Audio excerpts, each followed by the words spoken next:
판사가 이행을 하지 않습니다. 이행을 하지 않으면 이때 가서 판결문을 다 들고 와가지고 강제로 두들겨 패거나 장기를 냈다가 팔아버린다. 이런 건 그래서 계약이 깨지고 싸움이 나는 건 원하지 않은 거니까 원하지 않은 건 국가가 해결하는 거야. 원하는 건 상황을 당하지 않도록 열심히 공부해서 주택관리사 자격을 취득해서 관리소장님으로 활동을 하시는 훌륭한 분들이 되셨으면 좋겠습니다. 자, 3교시입니다. 점유권 공부하고 있습니다. 자, 그래서 우리가요, 점유권, 요거는요, 점유의 관념화도 기억을 내놓으시고, 그 다음에 좀 전에 공부하셨던 것처럼 점유의 종류, 그래서 자주점유, 타주점유, 선의의 점유, 악의의 점유, 그 다음에 지문정리 꼭 잘 하셔야 됩니다. 자, 그러면 이제 점유권의 승계 및 취득이 나와 있습니다. 446쪽에 보시면 이 점유권의 취득은 이걸 승계를 인정을 해줘요. 따라서 1번에 보시면 점유자의 승계인은 자기의 점유만을 주장할 수도 있고 자기의 점유와 앞선 점유를 따가 합산해서 주장할 수도 있다라고 하는 겁니다. 그러면 앞선 점유자의 점유, 이전 점유를 했다가 이어받으면 이건 어떻게 돼요? 승계가 되는 거니까 하자도 따라오겠죠. 따라서 점유권만의 단독 주장도 가능하고 앞선 사람의 점유도 승계하고 취득할 수 있다. 그래서 앞선 점유를 했다가 주장을 하게 되면 앞선 점유의 하자도 그대로 승계한다. 447쪽에 보시면 자, 도표가 하나 나와 있죠. 갑이라고 하는 사람이 물건을 점유하고 있습니다. 자, 갑이라고 하는 사람이 이렇게 물건을 갖다가 점유하고 있다. 점유하고 있으면 이때 이 사람이 자기한테 본권이 없음을 알고 점유하는 악의의 점유자입니다. 이 사람이 악의의 점유자로서 8년 동안 이렇게 점유를 했다. 그 다음에 을이라고 하는 사람이 이 점유를 갖다가 넘겨받았습니다. 점유를 승계한 거죠. 점유 취득입니다. 이때 점유를 갖다 취득을 했는데 이 사람은요, 자기가요, 제대로 된 권리자로부터 넘겨받았다 그래서 자기의 점유가 본권이 있다라고 오신하고 있습니다. 선의의 점유로서 7년을 했습니다. 7년.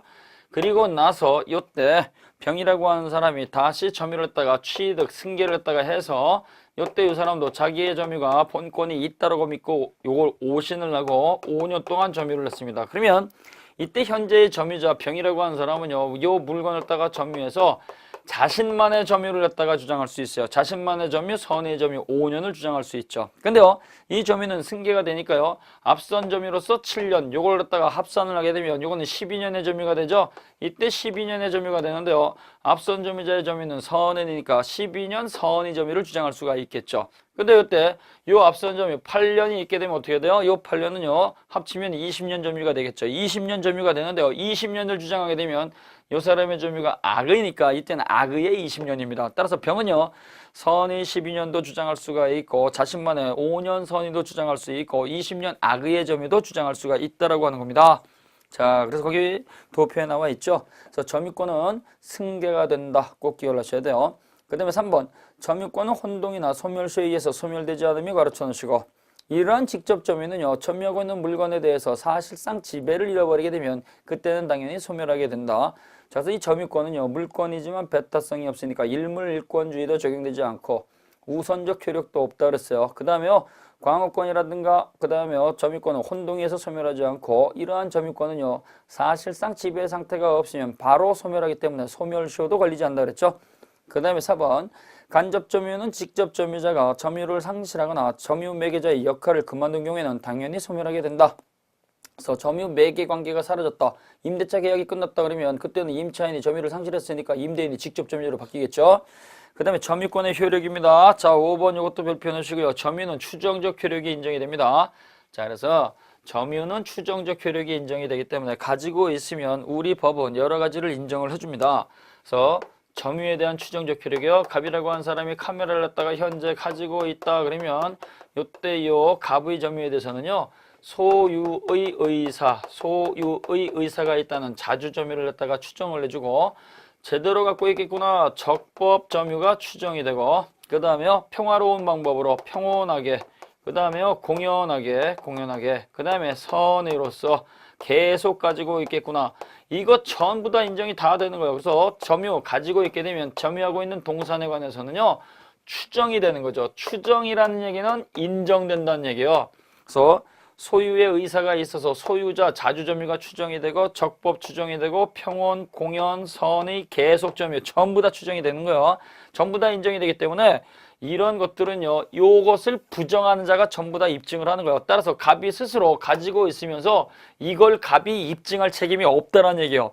그러면 이것들은 전부 다 누가 입증을 하느냐? 가지고 있는 점유자가 입증하는 게 아니고 점유를 부정하는 자가 입증하는 거예요. 그러나 이때 갑에게 가지고 있는 점유자한테 추정되지 않고 인정되지 않는 게 딱 하나 있죠.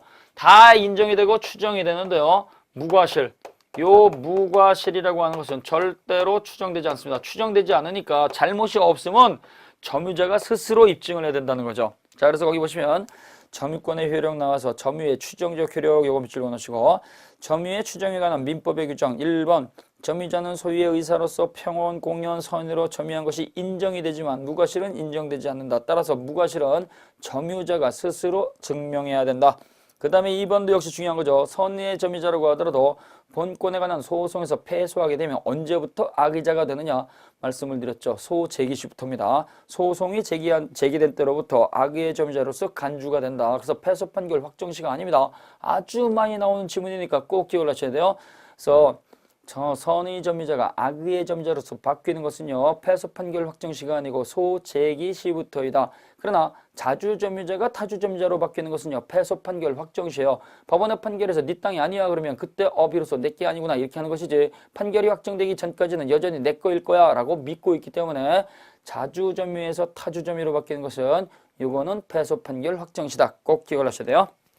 그 다음에 갑이 10년 전에 가지고 있다. 그 다음에 현재도 가지고 있다. 그러면 이때는 어떻게 돼요? 최초 갑이 가지고 있었고 지금 가지고 있었으니까 역시 계속 가지고 있는 걸로 추정이 됩니다. 그 다음에 점유자가 점유하고 있는 물건에 대해서 가지는 권리는 적법하게 보유한 것으로 추정한다. 요 점유물에 대해서 가지는 권리 적법하게 보유한 것으로 추정한다. 요거 우리 선생님들이 꼭 기억을 하셔야 돼요.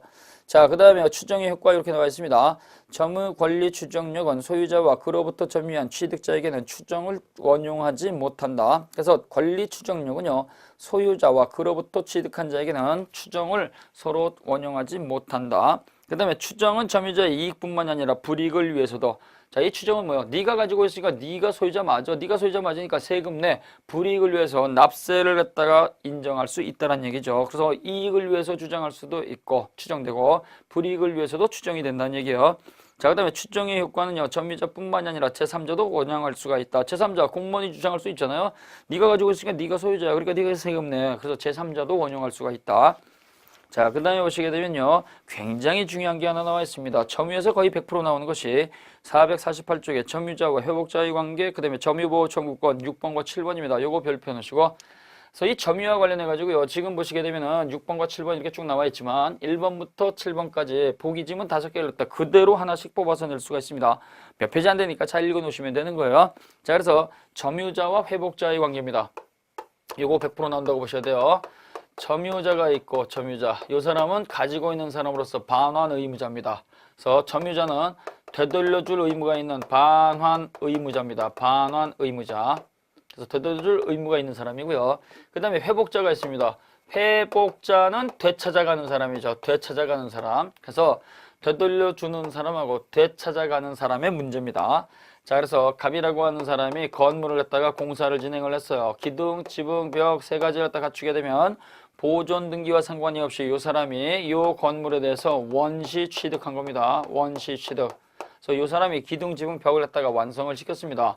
근데 이걸 나머지 부분을 갖다가 완성할 시간적 여유가 없었어요. 미국에 있어서 사업이 문제가 있으니까 빨리 와서 해결하세요. 해가지고 미국으로 들어갑니다. 들어가면서 친척한테 부탁을 하는 거예요. 내가 공사를 갖다 진행을 했는데 나머지 부분은 당신이 알아서 완성 좀 시켜줘. 해가지고 이 사람이 완성을 했습니다. 그러나 그렇다고 하더라도 나머지 부분을 갖다가 을이라고 한 사람이 완성을 했다고 하더라도 이 건물은요. 기둥, 지붕, 벽 요 세 가지를 갖다가 갖추고 있게 되면 보존 등기를 갖다가 얘 이름으로 했다고 하더라도 소유자는 갑이 되는 거죠.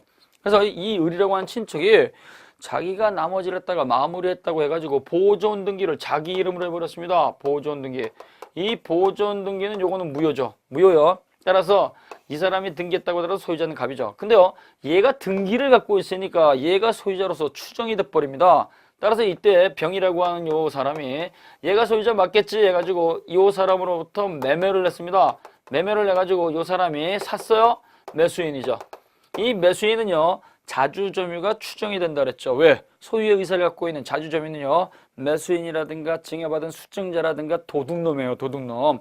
근데 이 건물 갖다가 사가지고 자기 이름으로 등기를 갖다가 하고 요걸 갖다가요, 정이라고 하는 사람한테 빌려줬어요. 2년 동안 빌려줄게. 2년 동안 이렇게 빌려줄게 라고 해가지고 월 임대료 100만 원 받고 이렇게 임대차 계약을 맺었습니다. 임대차 계약.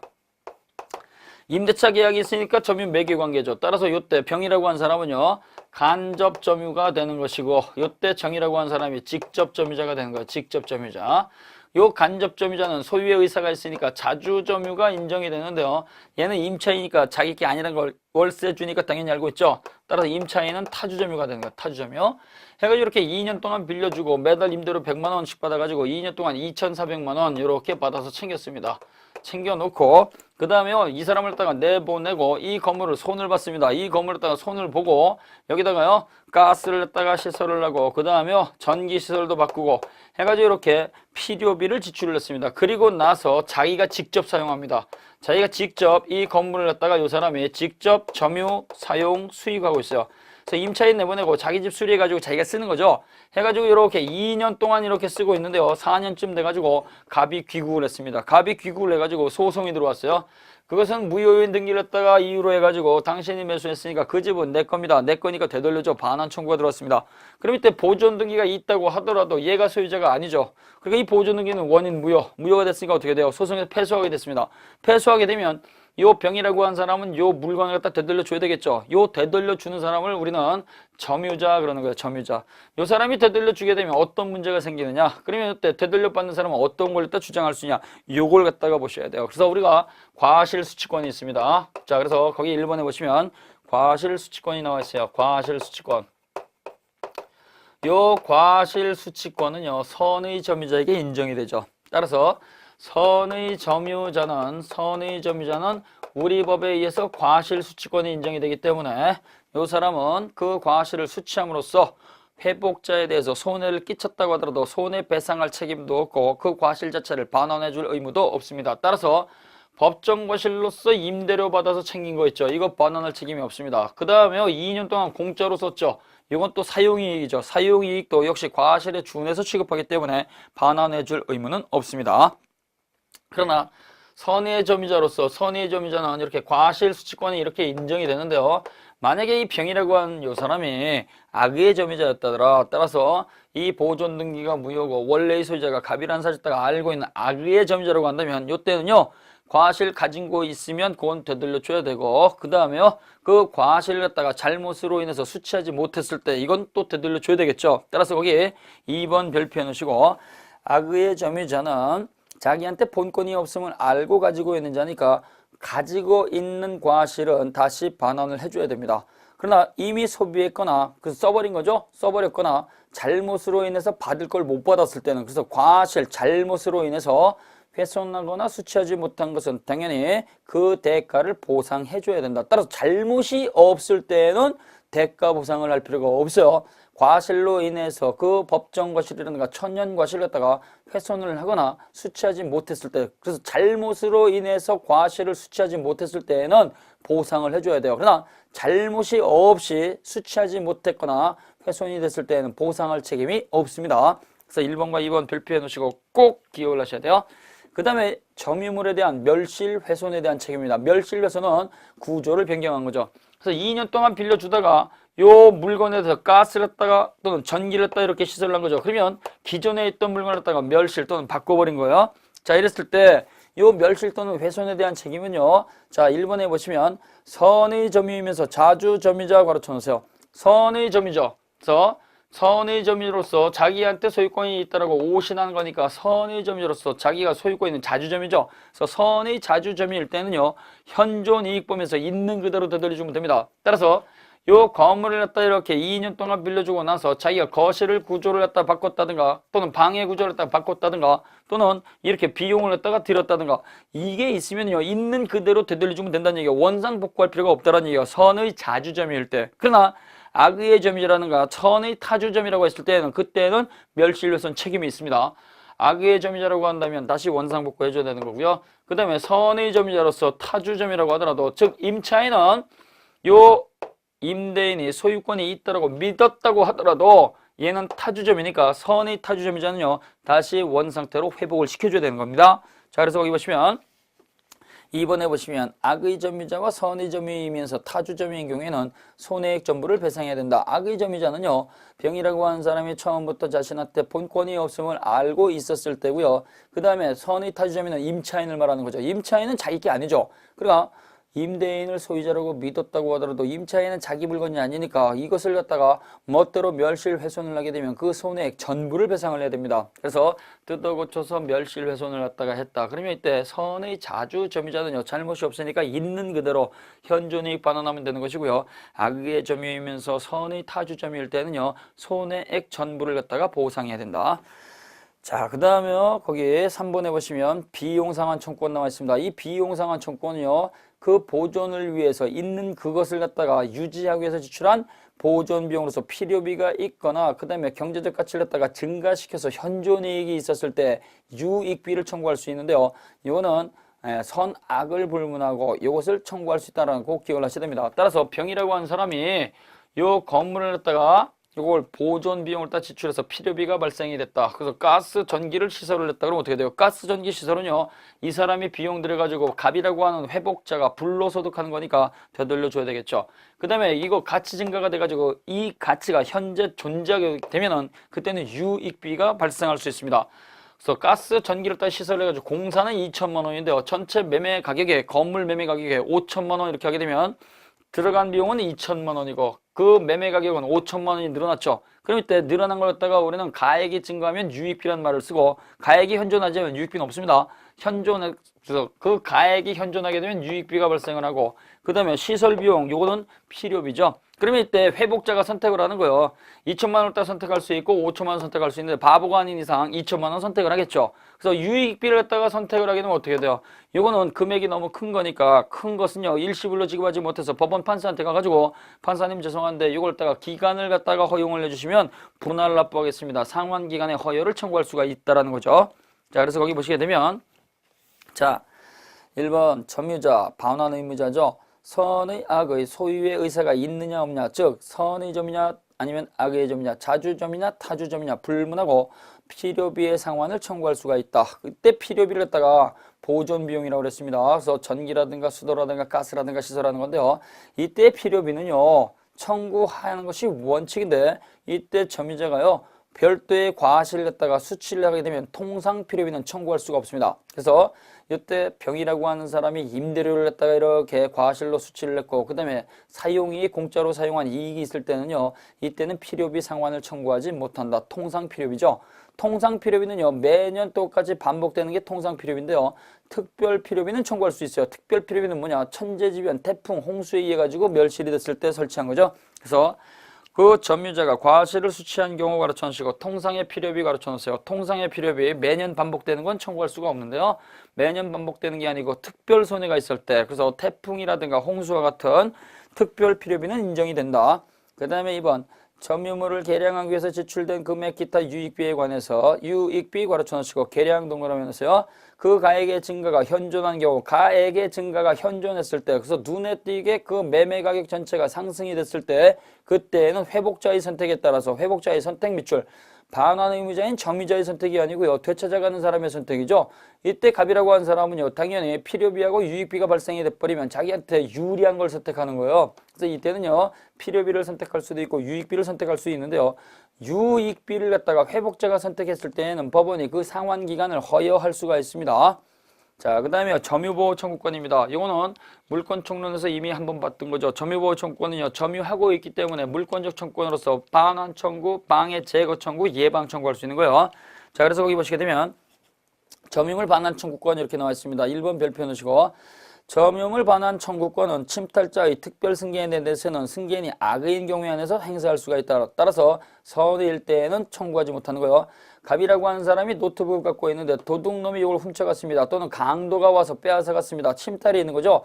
이때 쓸 때는요, 그 도둑놈이라든가 강도한테 바로 침탈이 있으니까 되돌려줘 청구할 수 있어요. 현장에서. 그러나 현장에서 놓쳐버리게 되면요, 1년 이내에 소송을 제기하는 겁니다. 따라서 이때 그 노트북 컴퓨터를 갖다가 이미 알고 있는 특별승계인이 노트북을 갖다 가져갔다 그러면 그때는요 당연히 내 거니까 되돌려줘 이렇게 청구할 수 있다는 얘기예요.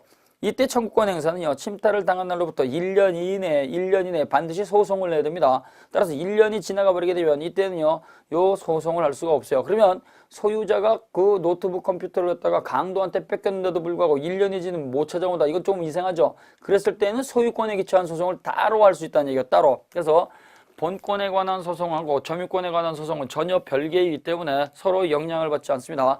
네가 점유권에 관해서 1년 동안 소송을 갖다 하지 못했으니까 소유권에 기초한 소송도 못한다 이렇게 하면 안 되는 거예요. 그래서 점유권에 관한 소송하고 본권에 관한 소송은 전혀 별개의 소송입니다. 자, 그러나 선의인 경우라고 하더라도 그 강도가 돌아가셔가지고 사망해서 그 강도의 상속인이 받았다 그러면 상속인은 강도의 하자를 그대로 승계하기 때문에 포고할 승계인은 선이라고 하더라도 점유물 반환 청구의 대상이 된다는 거 꼭 기억을 하셔야 돼요. 자, 그래서 갑이 강도를 만나서 물건을 뺏겼다. 그러면 그 강도한테 당연히 되돌려줘 할 수가 있고 현장에서 할 수가 있는데요. 현장에서 놓치면 1년 이내 소송을 하는 것이고 이때 1년이 지나게 되면 점유에 관한 반환 청구 소송은 못하지만 소유권에 기초한 소송을 할 수가 있고 이때 그 빼앗긴 물건, 침탈당한 물건을 갖다가 특별승계인이 갖고 있을 때 선의일 때는 반환 청구하지 못하지만 특별승계인 매수인이 악의일 때는 반환 청구할 수가 있고 상속인이 있을 때 상속인은 선이라고 하더라도 당연히 반환 청구할 수 있다는 거 꼭 기억을 하셔야 돼요. 자, 그 다음에요. 2번 상호 침탈의 경우죠. 서로 치고받고 침탈한 거예요. 이때는 반환 청구를 따가 인정할 수가 없다. 그 다음에 이러한 점유물 반환 청구권을 따 행사를 해가지고 1년 내에 소송을 해서 되찾아오게 되면 그때는 점유는 중단된 것이 아니고 처음부터 끝까지 계속된 것이다.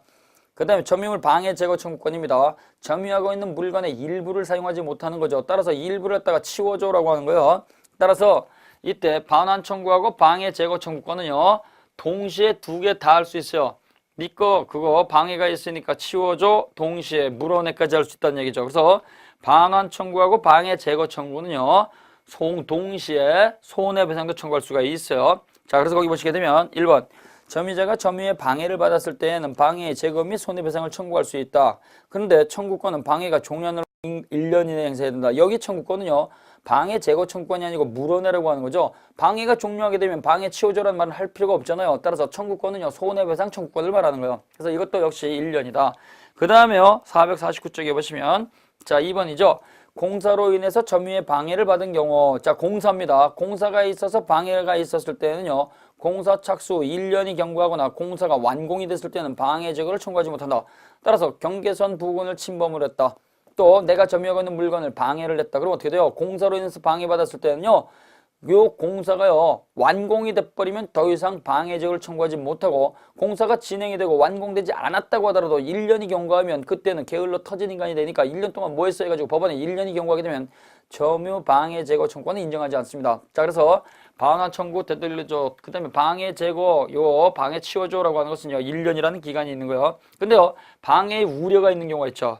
점유하고 있는 물건에 방해의 우려가 있다. 옆집 축대가 무너지려고 한다. 그러면 그때는 어떻게 돼요? 예방 조치 또는 담보 제공을 청구할 수 있는 거예요. 그래서 예방 조치 또는 담보는요 둘 중에 하나를 청구하는 거예요.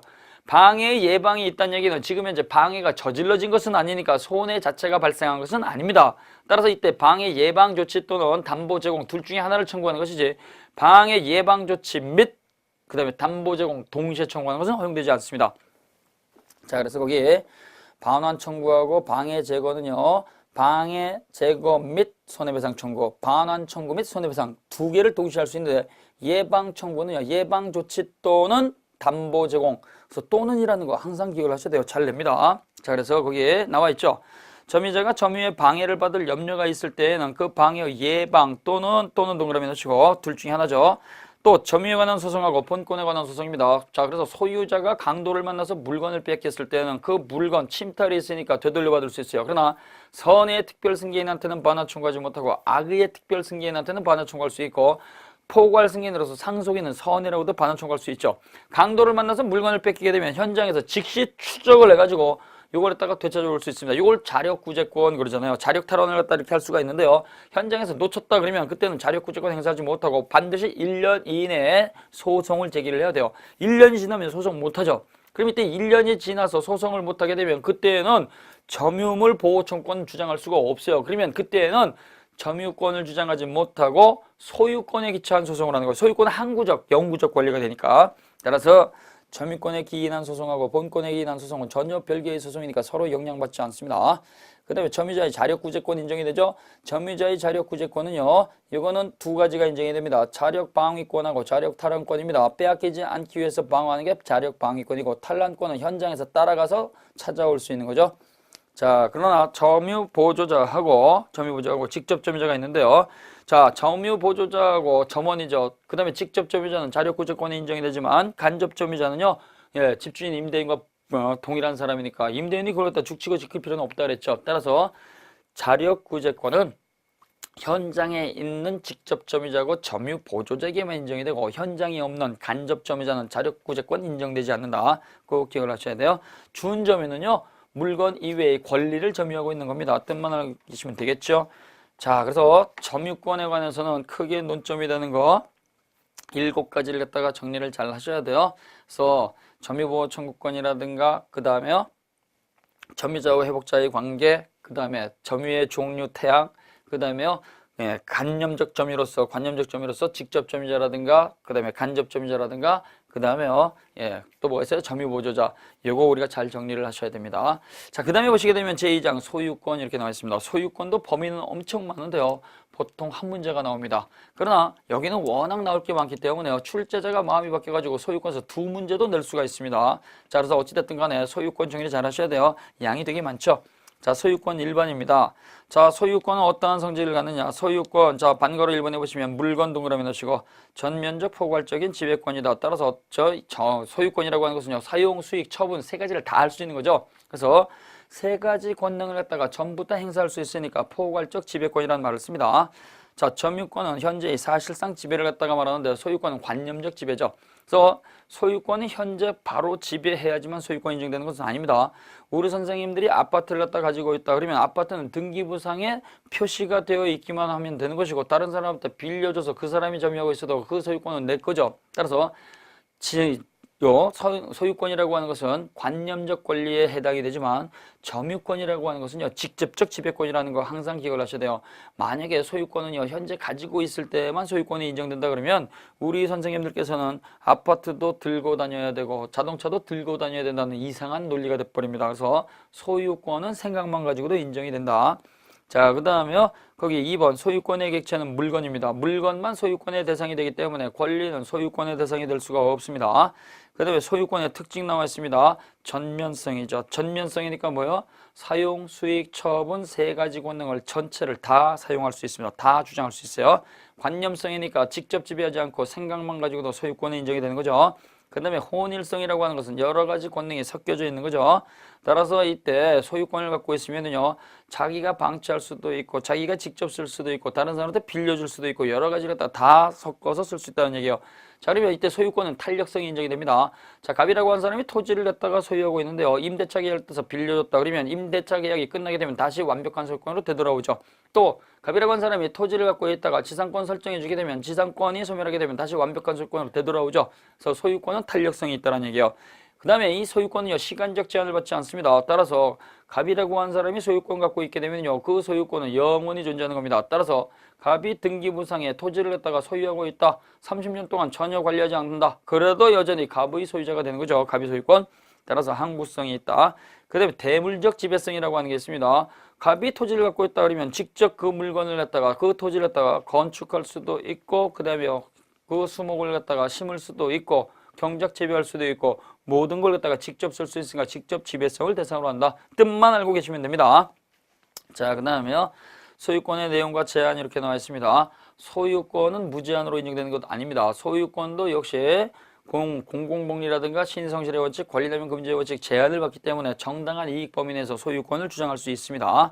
따라서 이 정당한 이익은 법 규정으로서 제한하게 되는 것이고요, 그 소유물을 갖다가 사용, 수익, 처분할 수가 있다. 그 다음에요, 거기 3번에 보시면 소유권 행사도 역시 권리 행사이기 때문에 신성실의 원칙, 권리남용 금지 원칙 전부 다 적용받게 되는 거고요. 그 다음에 4번에 보시면 토지 소유권의 범위는 지상으로 무한대, 지하로 무한대, 이게 아니죠. 따라서 정당한 이익 범위 내에서 지상의 공간, 그 다음에 지하의 공간을 갖다 이용할 수 있으니까 토사라든가 암석이라든가 지하수라든가 온천수는 전부 다 토지의 구성 부분이니까 별개의 권리가 되지는 않지만 토지의 구성 부분 가운데서 미채굴 광물이라고 하는 게 있습니다. 미채굴 광물은 토지 소유자의 권리가 아니고 국가 소유가 되기 때문에 미채굴 광물은 광업권에 허가가 된다는 거 같이 기억하시면 됩니다. 그 다음에 상린관계 별표 두시고, 자, 이 상린관계는요 부동산에만 쓰는 말이고 동산에는 쓰지 않습니다. 상린이라고 하는 것은요, 이거는 서로 인접한 부동산 소유자의 이용조절 관계죠. 자, 그래서 상린관계는 서로 인접한, 그래서 상린이라고 하는 것은요 서로 인접한 부동산의 이용조절 관계입니다. 이용조절 관계요. 따라서 갑이라고 하는 사람이 이렇게 토지를 갖다가 사용하고 있고, 그 다음에 경계선을 갖다가 부근해가지고 을이라고 하는 사람이 이렇게 토지를 갖다가 사용하고 있어요. 그럼 본의 아니게 이 경계선에서 공사를 할 수도 있고 경계선에서 시설물을 갖다가 건축할 수도 있게 되는 거죠. 그럼 이때는 어떻게 돼요? 이 토지를 갖다 들고 다니는 것이 아니니까 본의 아니게 이웃집 토지에 들어갈 수도 있고 갑도 역시 이웃집 토지에 들어갈 수 있다는 얘기죠. 그럼 이때 요 부동산은 들고 다니지 못하니까 이렇게 인접한 부동산을 따라 이용 조절하는 법 규정이 있어야 된다는 얘기예요. 이건 처음부터 계약을 맺는 건 불가능한 경우가 있잖아요. 따라서 이때 법 규정으로서 요 부동산 이용 조절을 하게 되는데요. 이건 소유자에게도 인정이 되고 빌려 쓰는 자에게도 인정이 됩니다. 그래서 지상권자라든가 그 다음에 전세권자, 그 다음에 임차인 같은 사람들도 전부 다 상린관계 규정이 적용이 되는 거예요. 상린관계. 근데 이 상린관계 규정은 강행 규정이냐? 우리 판례가 두 가지가 있는데요. 요거는 상린관계 규정은 강행 규정이 아닙니다. 강행 규정이 아니고 요건 임의 규정으로 봅니다. 임의 규정이니까 상린관계에 관해서는 별도의 특약이 있으면 그 특약에 의한 겁니다. 특약. 그래서 우리는 어떠한 경우가 있느냐? 경계선 부근에서 건축을 하게 되면 여기다가 집 짓는 거죠. 그럼 이때 경계선 부근에서 이렇게 건축을 갖다가 하게 되면요, 별도의 의사표시가 없으면 요 경계선으로부터 반 미터 이상 떼도록 돼 있어요. 반 미터 50cm죠. 그래서 요 상린관계 규정을 갖다가 당사자가 특약을 갖다가 맺어가지고 이 경계선에다가 바로 벽을 만들겠습니다. 이렇게 하는 것도 상관이 없다는 얘기예요. 특약이 있으니까. 자, 그래서 거기 상린관계라고 하는 것은 부동산 이용자 상호간의 이용을 조절하는 규정이다. 자, 그래서 상린관계는 법 규정에 의한 겁니다.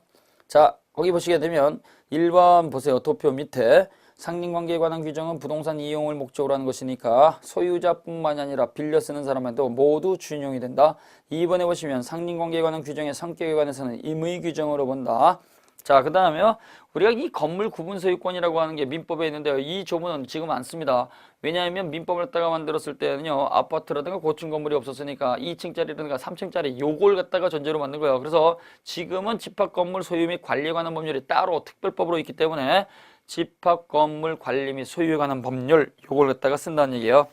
자, 그 다음에요, 상린관계에 관한 민법의 규정 조문만 봅니다. 자, 그래서 인지 사용 청구권이 있습니다. 인지는 인접토지죠. 인접토지. 자, 토지 소유자가 경계나 그 근방에서 담을 갖다가 쌓거나 건물을 갖다가 건축을 하거나 또는 수선을 갖다가 했을 때에는 필요한 범위 내에서 이웃 토지에 들어가겠습니다라고 청구할 수 있는 거예요. 근데요, 이때 이웃 토지 소유자가 안 돼라고 거부를 내버렸을 때는 이때는요, 그 사람 때문에 못 들어가면 문제가 생길 수 있겠죠. 건물이 무너질 수 있는데 그 사람이 토지에 못 들어가게 되면 그때는요, 인접토지 소유자가 허락을 안 했을 때는 법원의 판사한테 판결로서 대신할 수가 있습니다. 그러나 주거에 들어갈 때는요, 그 주거 소유자가 들어와도 됩니다라고 허락하지 않으면 판결로서도 들어갈 수가 없습니다. 그래서 토지는 들어오지 못한다 그러면 판결로서 판결받아서 들어갈 수가 있는데요, 주거에 대한 것은요, 그 주거 소유자가 허락하지 않으면 판결로서도 들어갈 수가 없다. 그래서 토지는 판결로서 들어갈 수가 있고 주거는 판결이 있어도 들어가지 못한다. 이렇게 우리 선생님들이 기억을 하시면 돼요. 그래서 지문 정리 나와 있죠. 인지사용 청구권입니다. 자, 1번. 토지 소유자는 경계나 근방에서 담 또는 건물을 축조하거나 수선하기 위해서 필요한 범위 내에서 이웃 토지 사용을 청구할 수가 있다. 자, 괄호안이 중요한 거죠. 이때 토지 사용을 했다가 승낙받을 필요는 없다. 그러나 이웃 토지 소유자가 사용을 했다가 승낙하지 않았을 때에는 법원의 판결로서 대신할 수가 있다. 그러나 이웃 사람의 승낙이 없으면 주거에는 들어가지 못한다. 이 경우에는 판결로서도 대신할 수가 없다. 자, 그 다음에요, 이러한 경우에 그 이웃 토지 소유자가요, 토지에 들어가서 그 사람이 사용하면서 그 토지 소유자에게 손해를 끼치게 되면 당연히 물원의 손해배상을 청구할 수가 있습니다. 자, 그 다음에 바로 2번 그 도표 밑에 보세요. 생활방해의 금지, 그 다음에 참아야 된다. 이게 인용이죠. 그래서 생활방해라고 하는 것은요, 생활을 통해 가지고 평온한 생활이 깨지는 경우에요. 이걸 갖다 우리는 임미시온이라는 말을 쓰는데요. 자, 밑에 보시면 참을 수 있는 한도를 넘는 매연이라든가 열기체라든가 음향, 소음이죠. 진동, 기타 유사한 것에 의해서 토지 사용을 했다가 방해받거나 생활을 했다가 방해하는 것은 금지가 된다. 그러나 이러한 것들은요, 통상 참을 수 있는 범위 내에서 이루어지는 거라고 한다면 당연히 인용, 참을 의무가 있다. 따라서 이러한 것들 생활방해는요, 당연히 공용물에 의해서도 인정이 됩니다. 공용물은 국가가 하는 경우죠. 그래서 국가가 공용물 시설을 해가지고 인접토지 소유자에게 생활방해가 있게 되면 당연히 이때에도 방해 배제를 청구할 수 있는 거예요. 따라서 이때 방해자는요, 방해하고 있던 사실만 있으면 되기 때문에 방해의 고의 과실은 그 요건이 아닙니다. 그 다음에 3번 수도 등 시설권 나와 있습니다. 토지 소유자는 타인의 토지를 통과하지 않으면 필요한 수도, 소수관 이렇게 나왔죠. 소수관은 송수관이에요. 송수관. 그래서 송수관이고, 그다음에 가스관, 전선 등을 따가 시설할 수 없거나 또는 과다한 비용을 필요로 했을 때에는 타인 토지를 통과해서 시설할 수 있다.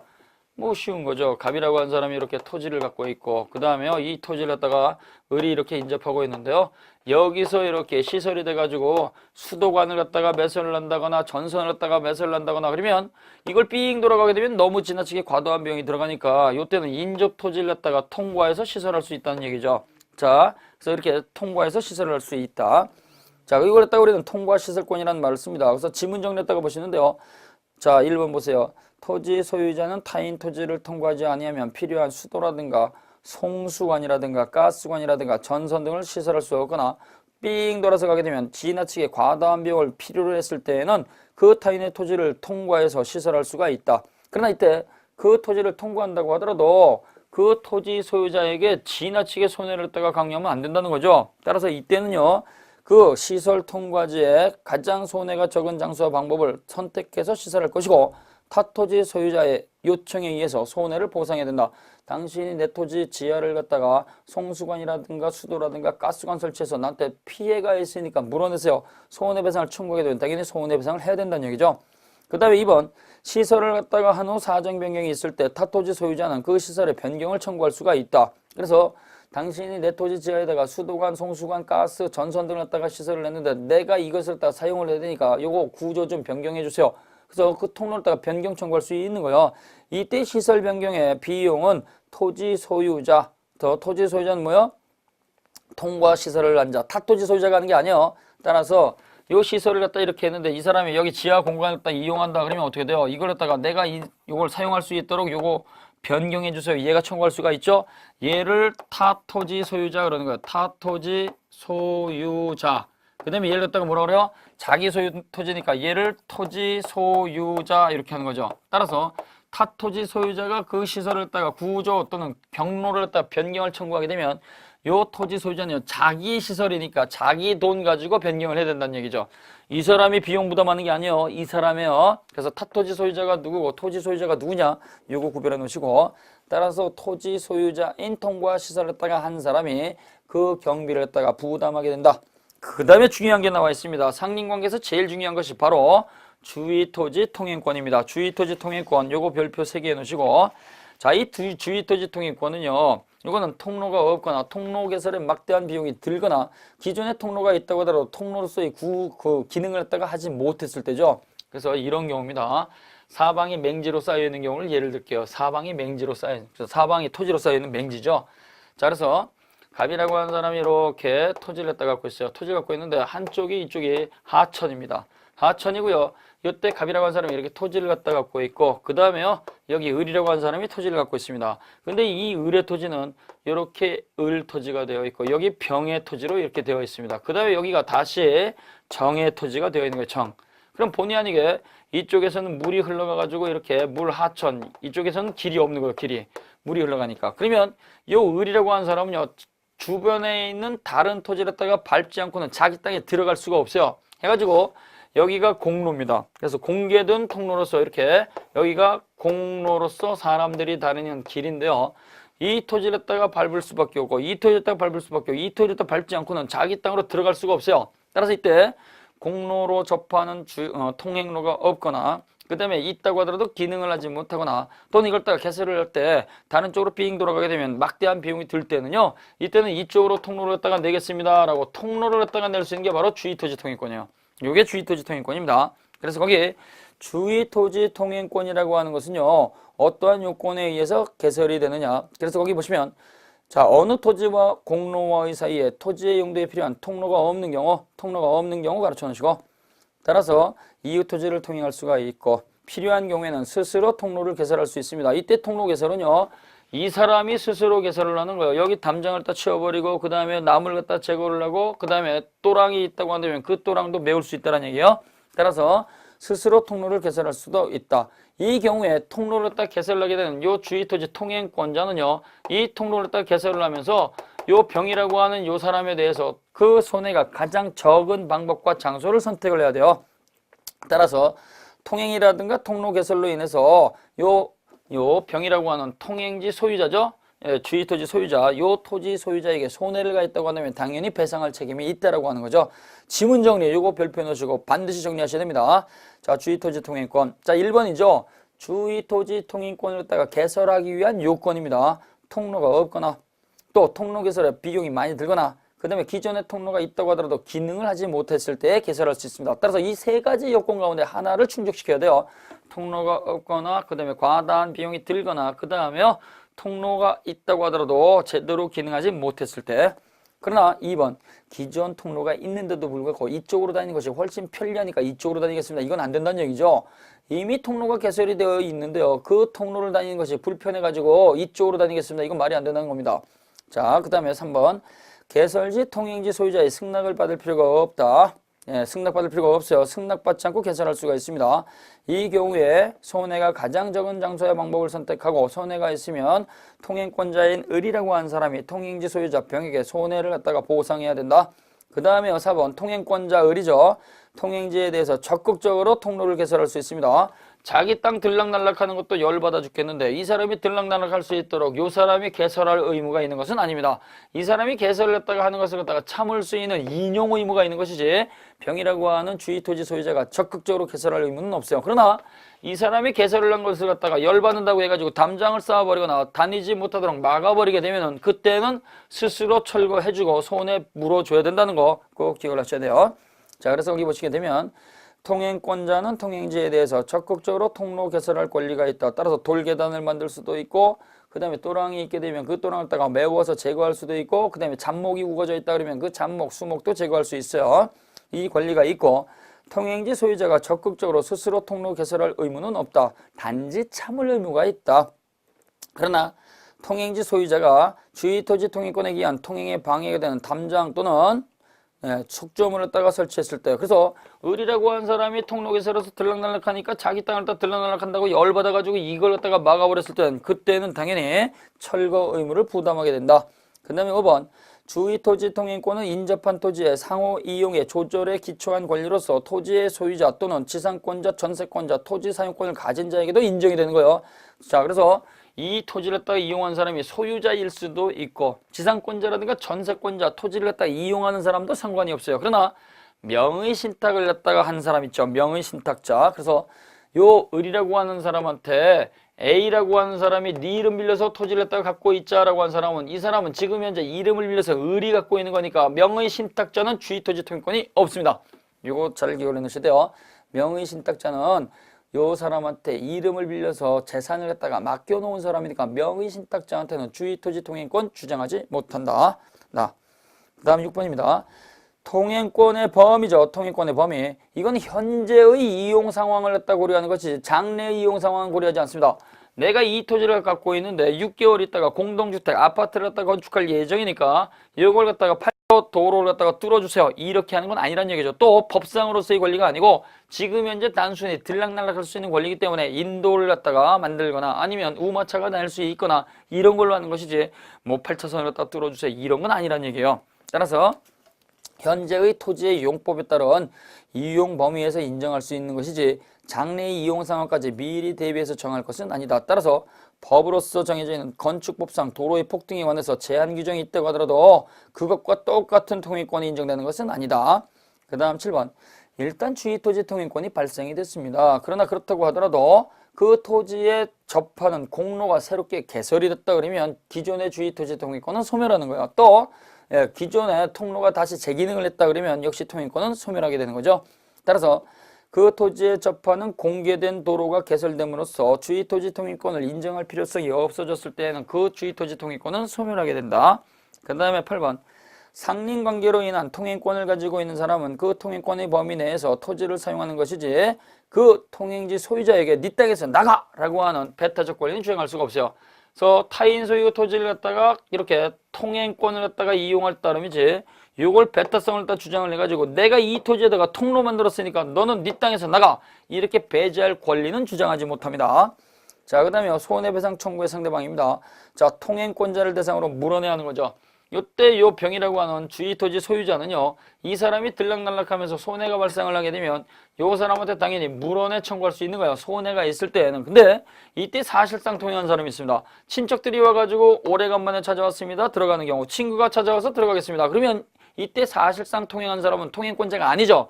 따라서 통행권자가 아닌 사람한테는 통행료라든가 손해배상은 청구할 수가 없습니다. 그래서 여기 나와 있죠.